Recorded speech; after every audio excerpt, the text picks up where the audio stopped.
Bonjour et bienvenue sur le site du défi mobilité de la région Pays de la Loire. Je vais vous présenter aujourd'hui comment inscrire votre établissement entreprise sur le site du défi. Donc, pour commencer, rendez-vous sur le site défi-mobilité-piedaloire.fr. Ensuite, descendez au milieu de la page et allez dans la partie espace pro. Ici, vous verrez la partie je m'inscris. Donc, vous avez juste à cliquer dessus, démarrer mon inscription et ensuite, on va choisir la partie je suis un établissement. Donc, on a juste à cliquer dessus. Ensuite, on va choisir notre territoire de rattachement. Donc, pour l'exemple, on va prendre le territoire neutre région Pays de la Loire qu'on retrouve juste ici. Et on va arriver sur une nouvelle page qui va s'ouvrir avec un pop-up. On va vous demander si vous étiez déjà inscrit en 2021. Si c'est le cas, vous avez juste à rentrer votre adresse mail et votre mot de passe pour arriver à votre compte référent. Si vous avez reçu un code parrainage, qui est possible, vous avez juste à le rentrer ici et à le rechercher pour inscrire votre établissement. Si ce n'est pas le cas, vous avez juste à cliquer sur la petite croix. Donc, on va commencer par créer l'établissement, un nouvel établissement. Pour ce faire, on va choisir le nom de l'établissement. Donc, pour l'exemple, on va prendre exemple test. Ensuite, on va rentrer le code de saisie. Le code de saisie est l'élément le plus important. C'est ce code de saisie que vous allez envoyer à vos salariés pour qu'ils puissent rattacher leur participation à votre établissement. Donc, une fois l'établissement créé, il faut faire attention, le code de saisie est le seul élément qu'on ne pourra plus modifier. Et c'est ce code qu'on va donc envoyer aux salariés pour qu'ils puissent participer au défi mobilité. Donc, on va le rentrer. Pour l'exemple, on va faire PDL comme Pays de la Loire, -1, 2, 3, 4. On peut choisir aussi de le générer aléatoirement. On va choisir le type de la structure. Donc, on va faire par exemple l'association et on peut compléter le logo de l'établissement. Donc, il suffira juste de cliquer sur sélectionner une image. Ensuite, on peut rentrer son adresse postale.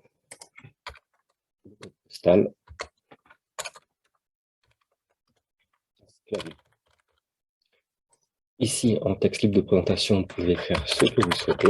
Vous pouvez écrire pourquoi vous participez aux défis mobilité ou vous présentez. Et ensuite, on a la date de défi mobilité qui est répétée, qui est rappelée. Ensuite, la deuxième partie la plus importante, c'est l'effectif de l'établissement. Ici, on va indiquer combien de salariés sont présents dans votre établissement pour le défi mobilité. Ce point est assez important car c'est via ce chiffre-là que le site va calculer le taux de participation de votre établissement. Ne vous inquiétez pas, vous pouvez mettre pour une première fois un chiffre approximatif et celui-là, vous pourrez le modifier à tout moment du défi.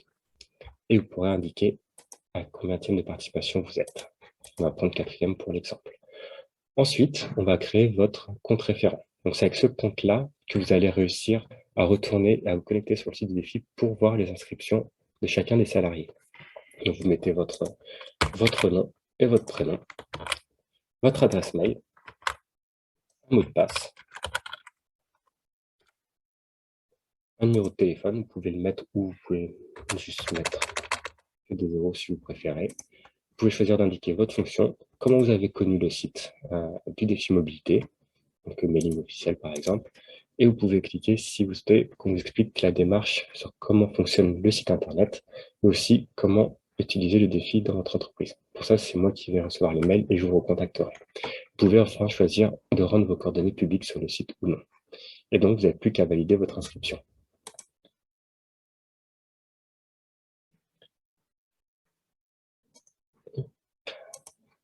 Voici. Donc voilà, là, vous avez votre inscription, votre établissement qui est créé. Aucun souci, vous êtes sur votre espace du back-office. Donc depuis cet espace, vous allez pouvoir suivre l'évolution de participation de chacun de vos salariés. On retrouve les informations importantes avec la description qui était ici, les contacts du référent, donc vos contacts, et le nom de l'établissement et le territoire auquel il est rattaché. Ici, on retrouve l'identifiant de saisie. C'est le code d'établissement qui avait été fait. C'est celui-ci qu'il faut renvoyer à chaque salarié.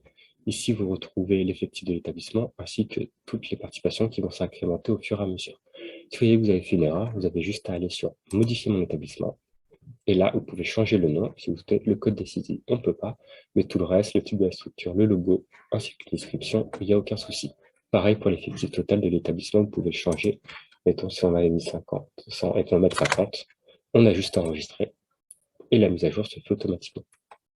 Ici, sur les trajets rapportés, on va pouvoir suivre les inscriptions de chacun des salariés. Donc, chaque salarié qui s'inscrira avec le code d'établissement, son parcours se retrouvera ici. Et vous pourrez suivre un peu comment chacun va participer. Et on retrouve pareil avec les statistiques qui seront mises à jour juste ici, avec le taux de participation, le taux de report modal, et ainsi de suite. Ici, vous retrouvez les liens utiles de votre territoire, une galerie photo sur laquelle vous pouvez ajouter toutes les photos que vous souhaitez, qu'on retrouvera ensuite sur la première page du défi, le contact du référent et l'ambassadeur. Si des personnes s'inscrivent en tant qu'ambassadeur, vous retrouverez leurs informations ici.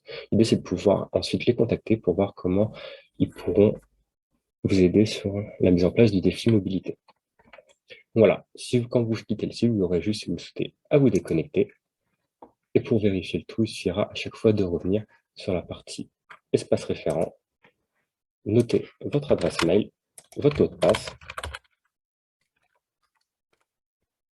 vous connectez et vous retombez sur votre site.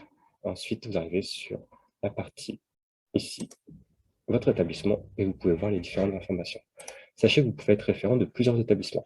Si c'est le cas, chacun de votre établissement sera retrouvé ici, à la suite l'un de l'autre. Vous pouvez aussi créer un établissement directement, si vous souhaitez inscrire un deuxième établissement directement, plutôt que de repasser par le schéma que je vous ai montré au début. Vous avez juste à choisir un nouveau territoire, mettre valider et sélectionner un deuxième établissement. Et en refaisant la même manip. Donc voilà pour l'inscription d'un établissement.